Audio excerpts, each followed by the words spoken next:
Good morning once again.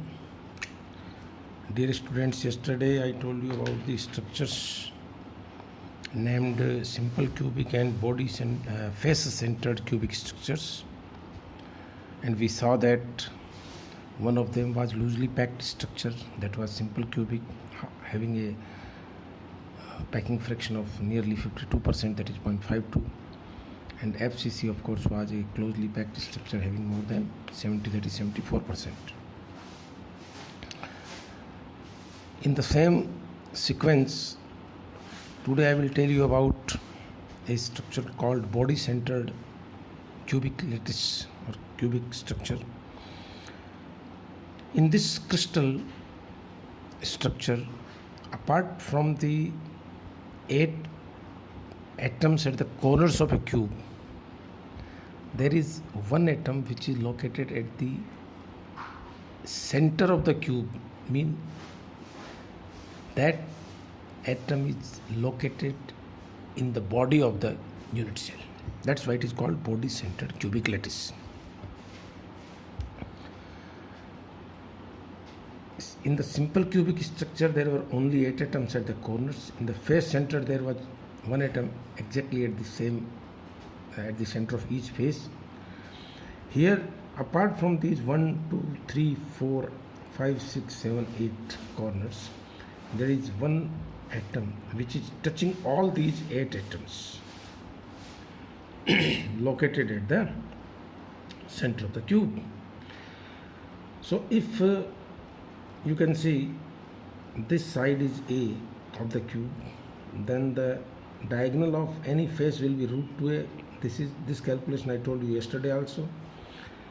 Then the greatest diagonal will become under root 2a whole square plus a square, that is root 3a. And I will again assume the radius of each atom to be r, so it will be r plus 2r plus r, that is 4r will be equal to root 3a today in the case of body centered lattice. So we can define the different quantities related to body centered cubic lattice.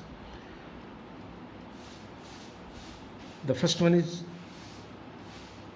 coordination number. As I told you, that each atom that is at the center touches the all 8 nearby atoms at corner. So the coordination number of each of this unit cell or this structure is 8, because the atom at the center touches all atoms at corners. The second one is, as I told you, r plus 2r plus r, that is 4r, is equal to root 3. So the radius r will be equal to root 3 by 4a, and 2r is the distance between two atoms in the contact to each other. So I can write down both the lattice constant and the radius of atom in terms of each other, that is a equals to 4 by root 3r and vice versa. So volume of unit cell is no doubt V equals to a cube. This is the result which we have been writing right from the beginning for cubic structures. And if I replace the value of a from this equation, then I will get V equals to 64, the cube of 4 divided by cube of root 3 will be 3 root 3 r cube. This is the volume of a unit cell of body centered cubic structure. Now how many atoms are there?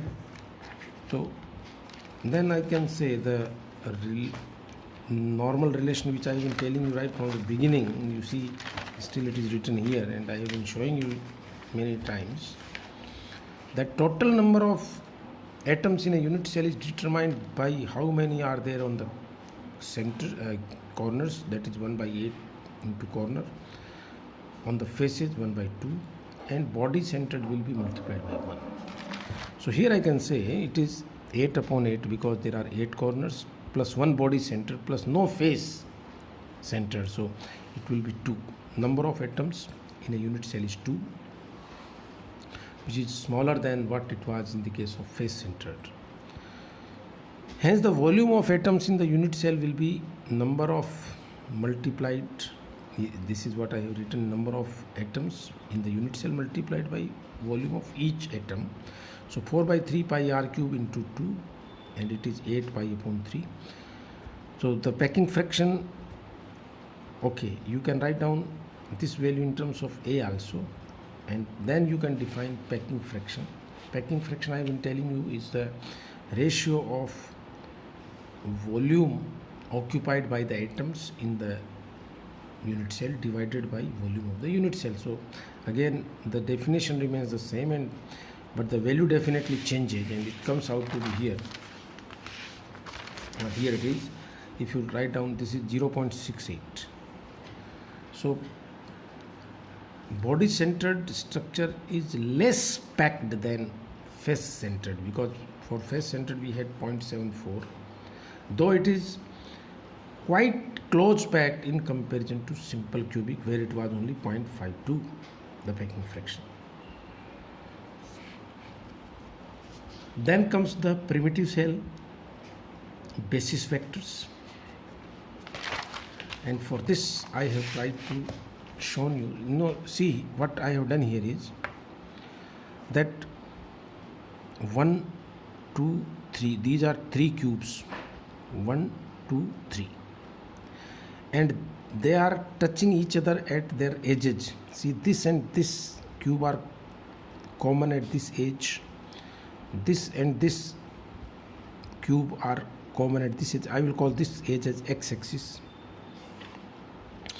and these two are common on this axis, which is z-axis. So x, y and z, these are the 3 Cartesian coordinate axes, which are actually the common edges of the 3 cubes. Then the common corner, I will call this as origin O. Then, dear students, P, M and N are the centers of the 3 cubes respectively. P is the center of this cube, Q is the M is the center of this second cube, and it is the N.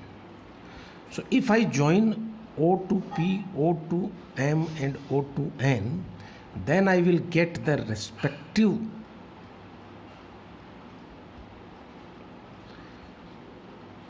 basis vectors of the primitive cell. Remember it.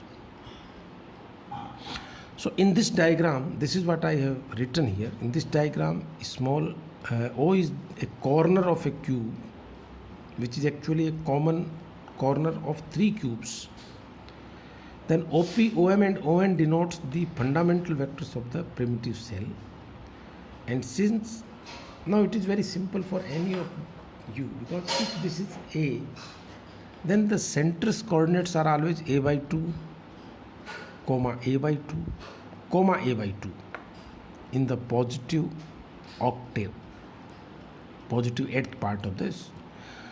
Then it can be A by 2, minus A by 2, A by 2, or A by 2, comma A by 2 minus. So this is what you, because look, the point P has negative x coordinate, point M has negative y coordinate, and point N has negative z coordinate.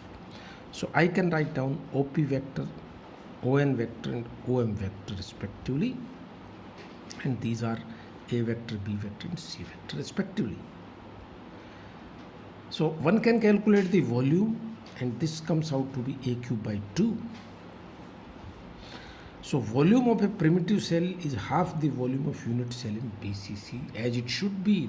This is what I have been telling you, that number of atoms per unit cell, you just divide A cube by 2. Yesterday I got A cube by 4. So volume of the cell divided by number of atoms will be the volume of primitive cell, and as it should be. So we are able to understand this structure, that is body centered cubic structure. In my next video I shall tell you about The hexagonal